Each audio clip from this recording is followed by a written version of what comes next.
Over the past week, a lot has been made about Evergrande. The company went from something that hardly anyone outside of China had ever even heard of to be one of the hottest financial news in the entire world, as it looked like the company was about to default on their debt, and without some kind of support from the CCP, bankruptcy was almost inevitable. Last week, the market started to panic as some interest payments were getting close to being due, and it was obvious that they were not going to be paid. The potential for a collapse of the company and even the entire real estate industry in China was very real. But just yesterday, a news came out that Evergrande will be paying the bonds issued in the Chinese currency, and according to the mainstream media, that means the problem is all solved by now. But that just isn't the case. Now in this video, we'll discuss what the CCP has done to supposedly fix the problem and why it isn't actually the right solution for China at all. Now before moving ahead, press the subscribe button and turn on the bell notifications so that you don't miss out any of the finance updates in the market. So everyone, over the last week, a lot of people thought that the CCP would let Evergrande fail, that they wouldn't want to incentivize dangerous and irresponsible practices by companies. So they would allow Evergrande to collapse, to put an example in front of everyone else, that they need to be sensible when it comes to debt. Interesting thing is, most of the CCP shills here on YouTube were hoping that Evergrande would be allowed to fail. They wanted it to fail, they wanted it to collapse, because they saw it as evil capitalism and greed taking hold in their country. And they thought that the CCP would be more than happy to watch it all fall down.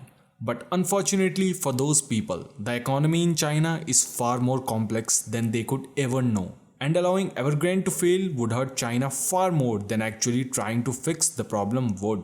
And that's probably why, as of yesterday, the CCP has started to take some action. They injected nearly $19 billion into the banking systems yesterday in an effort to increase liquidity in the markets and to prevent Evergrande from collapsing.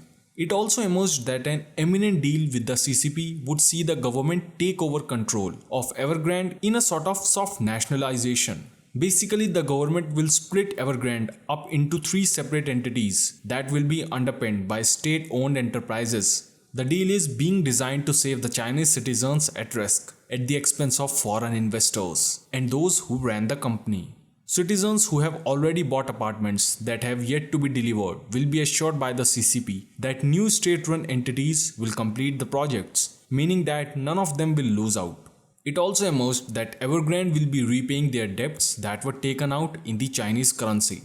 But here's the catch, they will not be repaying anything in a foreign currency like the US dollar. Now this really shouldn't surprise anyone at all, as we all know that the CCP do not care about foreigners and investors in China, whether it be via corporate bonds or variable interest entities. It is an awful idea to invest in China because the governing authority isn't on your side. The three largest holders of Evergrande's US dollar bonds are HSBC, Royal Bank of Canada and BlackRock.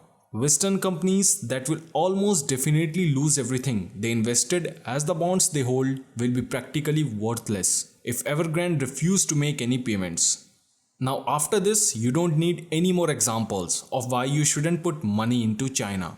Also, some experts predicted that CCP is likely to nationalize Evergrande instead of just paying off their debts, as it is absolutely on brand for them.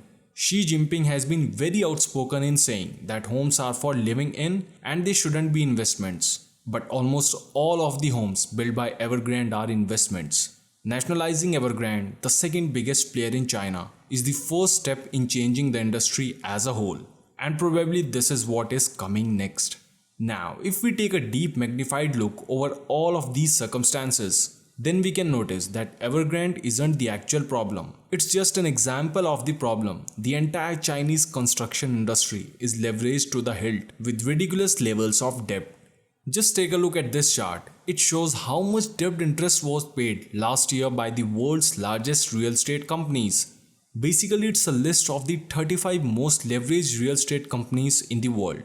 And if you take a look at those names, you will notice that 30 of the 35 world's most indebted companies are Chinese. You might have got the point by now that this problem is systemic and it's not going to disappear now that Evergrande has been bailed out. And as Fantasia, China South City Holdings, Yuzhou Sunshine City and Guangzhou R&F begin to collapse, the CCP will then start to nationalize them as well, just like we saw the education industry being nationalized earlier in the year. We are witnessing the start of the nationalization of the construction industry, the largest sector in the Chinese economy. And still, if you think that doesn't have any implications that go far beyond the next week, then there's nothing I can say more that will help you to understand what actually is going on, my friend. Because here's the truth, China's property market is a bubble. They have ghost cities, entire towers in towns where no one lives. Yet the property prices are still sky high.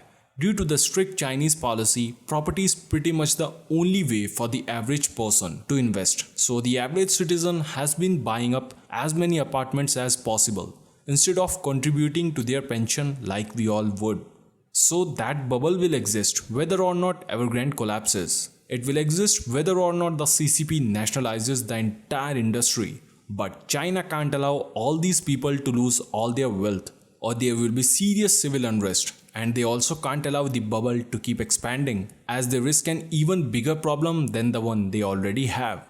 The only option that they are left with is to slow the market down, to remove debt from the system, to take control of construction themselves, and to limit demand in order to let the rest of the economy catch up with the outrageous property prices. Whether or not the CCP will be able to effectively manage this industry itself is purely speculation. But the reality is that governments are inefficient and inferior to the free market 99% of the time, and this time also it will be no different. Despite what Bloomberg or CNN will tell you, the problem here is not solved. Evergrande may no longer be at risk of collapse, but every other leveraged developer in China still is. And soon enough, we will be hearing the same story all over again. Foreign investors are about to be betrayed, and apparently no media organization in the West seems to care about this, because according to them, contagion has been stopped.